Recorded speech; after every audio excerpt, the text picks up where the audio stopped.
முதலமைச்சர் மு.க.ஸ்டாலின் தலைமையிலான தமிழ்நாடு அமைச்சரவையில் மாற்றம் செய்யப்பட்டிருக்கிறது.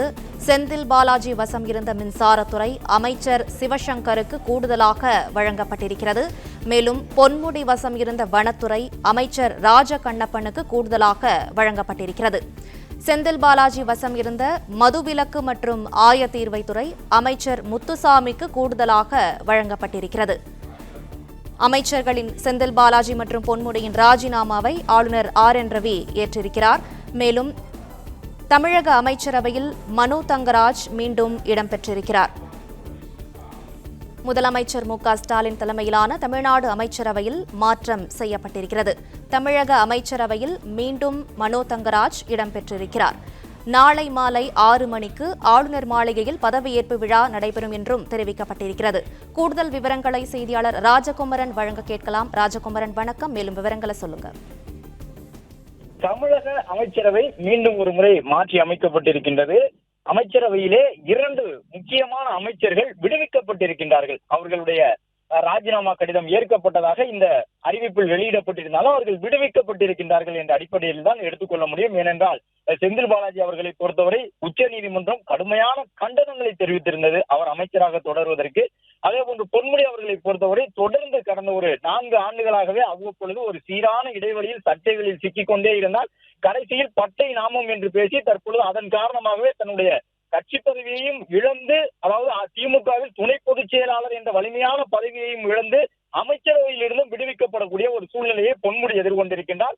அந்த அடிப்படையில் மூத்த அமைச்சர்களாக திமுகவில் வலம் வந்த செந்தில் பாலாஜியும் பொன்முடியும் தற்போது முதல் சட்டமன்ற உறுப்பினர் என்ற நிலைக்கு சென்றிருக்கின்றார்கள். இதே ஆட்சியில் நீதிமன்ற வழக்கு காரணமாக இருவருமே சில ஆண்டுகளுக்கு முன்பு, அதாவது ஒரு ஆண்டுக்கு முன்பு இதே போன்ற ஒரு சூழ்நிலையை எதிர்கொண்டார்கள். சட்டமன்ற உறுப்பினர்களாக மட்டும்தான் இருந்தார்கள், அமைச்சர் பதவியை இழந்து விட்டார்கள்.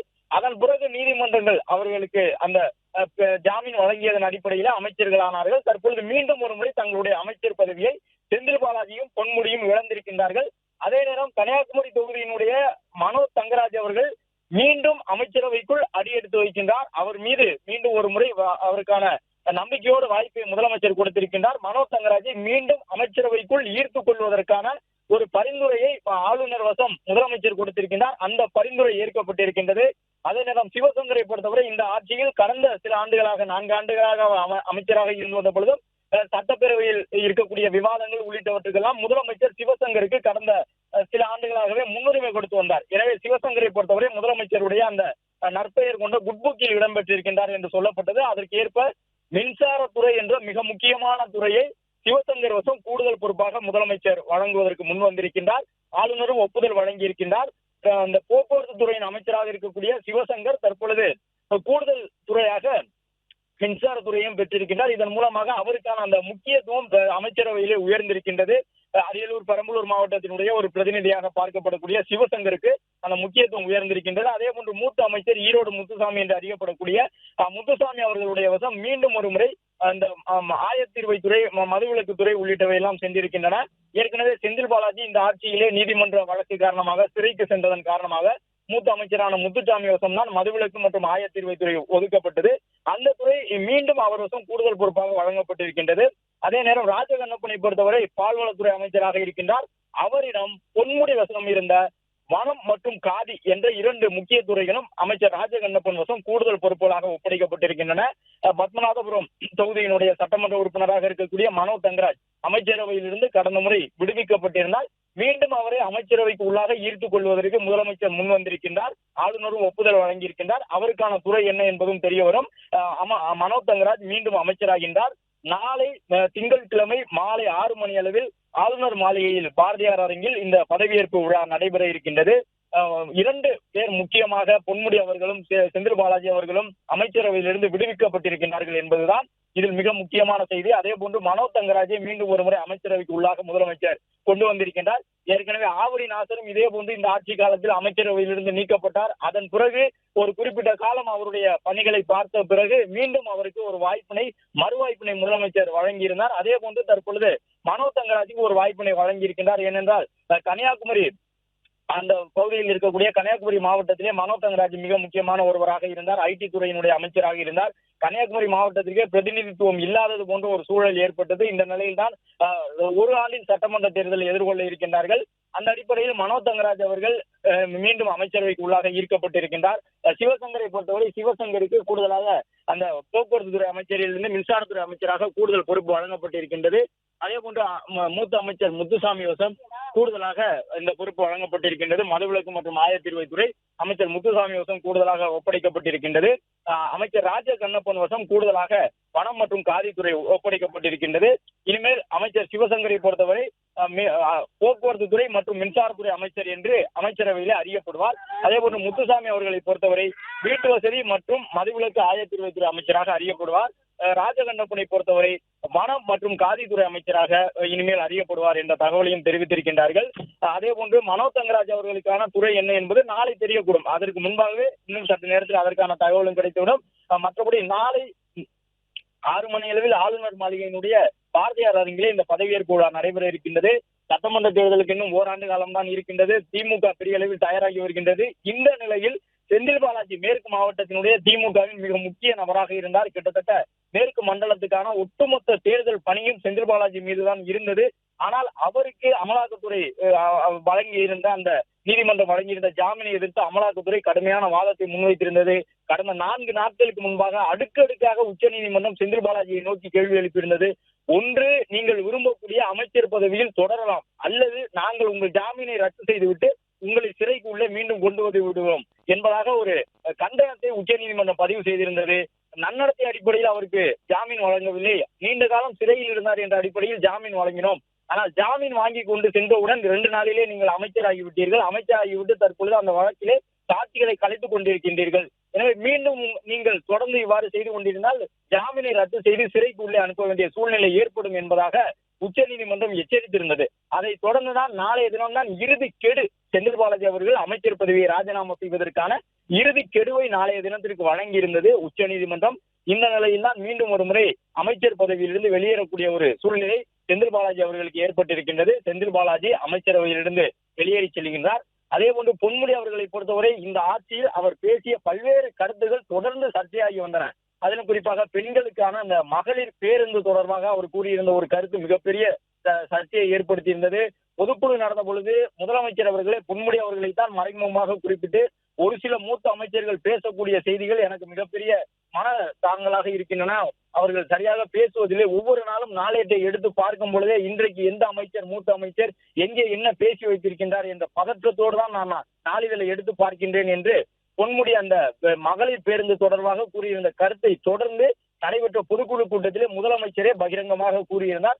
அந்த அளவு பொன்முடியினுடைய கருத்துகள் கிட்டத்தட்ட 3 மாதங்களுக்கு ஏதேனும் ஒரு சர்ச்சையில் சிக்கிக்கொண்டே இருந்தார். மூத்த அமைச்சர் என்ற அடிப்படையிலே அவரை ஒரு சில அறிவுறுத்தல்களை உள்ளரங்க கூட்டங்களிலே முதலமைச்சர் மூத்த அமைச்சர்கள் சரியாக நடந்து கொள்ள வேண்டும், பேசும்பொழுது கவனத்தோடு இருக்க வேண்டும் என்று உள்ளரங்க கூட்டங்களிலே முதலமைச்சர் தொடர்ந்து அறிவுறுத்தி வந்ததாகவும் எச்சரித்து வந்ததாகவும் கூறப்பட்டது. ஆனால் அதையும் கடந்த சில நாட்களுக்கு முன்பு திராவிடர் விடுதலை கழகம் என்ற அமைப்பு நடத்திய ஒரு கூட்டத்திலே பொன்முடி பேசியிருந்த ஒரு கருத்து மிகப்பெரிய சர்ச்சையை ஏற்படுத்தியிருந்தது. சைவத்தை பின்பற்றக்கூடியவர்களையும் வைணவத்தை பின்பற்றக்கூடியவர்களையும் மிகப்பெரிய மன வருத்தத்தை உண்டாக்கக்கூடிய விதமாக பொன்முடி அவர்கள் பேசியிருந்த கருத்து.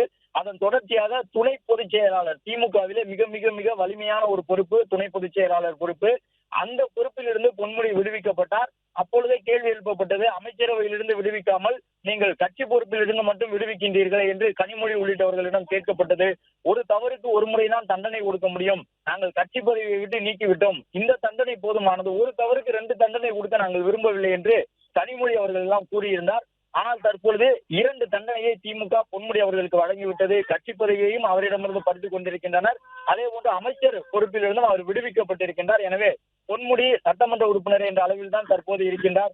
அதே நேரம் செந்தில் பாலாஜி அவர்களை பொறுத்தவரை இந்த அமைச்சர் பதவி என்பது இந்த வழக்குகளுக்கு அப்பாற்பட்டு அரசியல் ரீதியாக ஒரு கேடயமாக பார்க்கப்பட்டது. ஏனென்றால் செந்தில் பாலாஜி அவர்களை தொடர்ந்து எப்பொழுதுமே ஒரு விதமான சர்ச்சை இருக்கும் அரசியல் களத்திலே, அதை அவரும் கூட விரும்புவார். ஏனென்றால் திமுகவில் மிக மிக ஆக்டிவாக அந்த மேற்கு மண்டலத்தில் இருக்கக்கூடியவர் செந்தில் பாலாஜி தான். இந்த நிலையில் தற்போது அமைச்சர் பதவியிலிருந்து செந்தில் பாலாஜி விடுவிக்கப்பட்டிருக்கக்கூடிய சூழ்நிலையில் கடந்த ஆட்சி காலத்தில் போக்குவரத்து துறை அமைச்சராக இருந்த காலகட்டத்தில் நடந்த முறைகேடுகளுக்கு அவர் எதிர்கொள்ளக்கூடிய வழக்கு மட்டுமல்ல, டாஸ்மாகிலே ஒரு சில வழக்குகள் தற்போது இருக்கின்றன.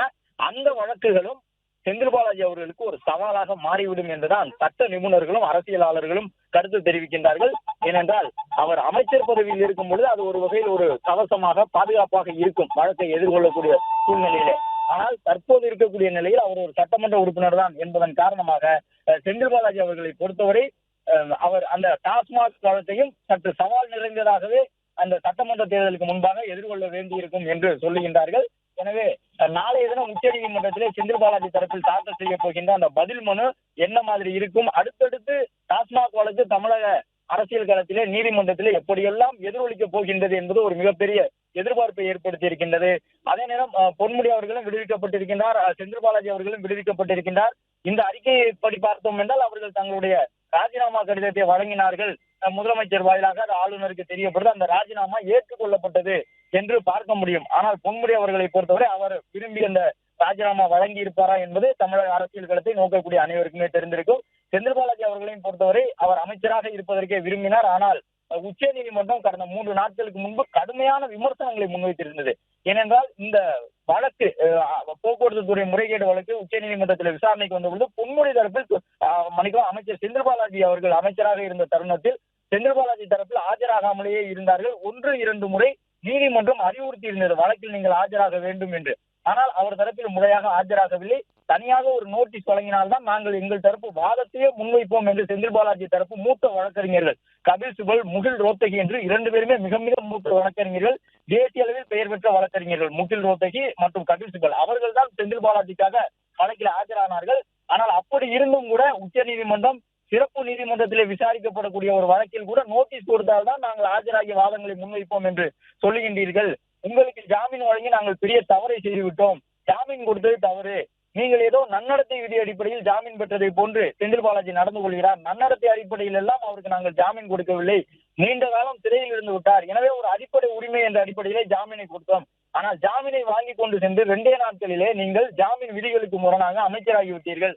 ஒன்று செந்தில் பாலாஜி அமைச்சராக இருக்க முடியும், இல்லை என்றால் செந்தில் பாலாஜி சிறையில் இருக்க முடியும் என்பதை மறைமுகமாக சொல்லக்கூடிய வகையிலே நீங்கள் அமைச்சராக இருக்க வேண்டுமா அல்லது உங்களுக்கு ஜாமீன் தொடர்ந்து கிடைக்க வேண்டுமா என்பதை உறுதி செய்து கொள்ளுங்கள் என்கின்ற ஒரு அறிவிப்பினை உச்சநீதிமன்றம் தெரிவித்திருந்தது. அதன்படிதான் தமிழ்நாடு சட்டப்பேரவையிலே நேற்றைய தினம் ஒரு சட்ட முன்வடிவு கொண்டு வரப்பட்டது. செந்தில் பாலாஜி அவர்கள் அந்த சட்ட முன்வடிவை கொண்டு வந்திருக்க வேண்டும். ஆனால் அவருக்கு பதிலாக ரகுபதி தான் அந்த சட்ட முன்வடிவை வாசித்தார். அப்போதே நாம் பதிவு செய்திருந்தோம் அமைச்சரவையிலே மாற்றம் வரப்போகின்றது, அது உறுதியாகிவிட்டது. செந்தில் பாலாஜி படிக்க வேண்டிய சட்ட முன்வடிவை அமைச்சர் ரகுபதி அவர்கள் படித்துக் கொண்டிருக்கின்றார். எனவே இன்னும் 2 நாட்களிலே செந்தில் பாலாஜி அமைச்சரவையிலிருந்து விடுவிக்கப்படுவார். அதற்கான ஒரு சமிக்கையாகத்தான் இன்று சட்டப்பேரவையில் நடந்ததை பார்க்க முடிகின்றது என்று நேற்று பதிவு செய்திருந்தோம். அதற்கு ஏற்ப தற்பொழுது செந்தில் பாலாஜி அமைச்சரவையிலிருந்து விடுவிக்கப்பட்டிருக்கின்றார், பொன்முடியும் விடுவிக்கப்பட்டிருக்கின்றார். மேலும் மனோ தங்கராஜை பொறுத்தவரை அவர் கன்னியாகுமரி மாவட்டத்தை சார்ந்தவர்கள். அந்த அடிப்படையில் அவர் ஏற்கனவே அமைச்சரவையிலிருந்து விடுவிக்கப்பட்டிருந்தார். அமைச்சரவையில் இருந்த காலகட்டத்தில் ஆரம்பத்தில் ஐடி துறையினுடைய அமைச்சராக இருந்தார், பால்வளத்துறையினுடைய அமைச்சராக இருந்தார். என்றாலும் அமைச்சரவையிலே ஒரு மாற்றம் கொண்டு வரப்பட்ட பொழுது மனோ தங்கராஜ் அவர்களுடைய செயல்பாடுகள் இன்னும் சற்று வேகமாக இருக்க வேண்டும் என்று கருதி அந்த பொறுப்பில் இருந்து அவர் விடுவிக்கப்பட்டதாக தகவல் சொல்லப்பட்டது. என்றாலும் கட்சி பணியில அவர் தொய்வின்றி தொடர்ந்து தீவிரம் காட்டி வந்தார். இந்த நிலையில்தான் முதலமைச்சர் அவருக்கு ஒரு மறுவாய்ப்பை வழங்கி இருக்கின்றார். ஏற்கனவே நாம் குறிப்பிட்டபடி ஆவடி நாசர் அவர்களுக்கு எப்படி மறுவாய்ப்பு வழங்கப்பட்டதோ அதே போன்ற ஒரு துணியில் மனோ தங்கராஜ் அவர்களுக்கும் மறுவாய்ப்பு வழங்கப்பட்டிருக்கின்றது. அவர் மீண்டும் அமைச்சராகின்றார். அவருக்கான துறை தொடர்பான தகவலும் இன்னும் சற்று நேரத்தில் தெரிய வரும். அவற்றை நாம் பதிவு செய்கின்றோம். பிளே ஸ்டோர் மற்றும் ஆப் ஸ்டோரில் இருந்து பாலிமர் செயலியை QR கோடு மூலம் பதிவிறக்கம் செய்யுங்கள். செய்திகளை உடனுக்குடன் பெறுங்கள்.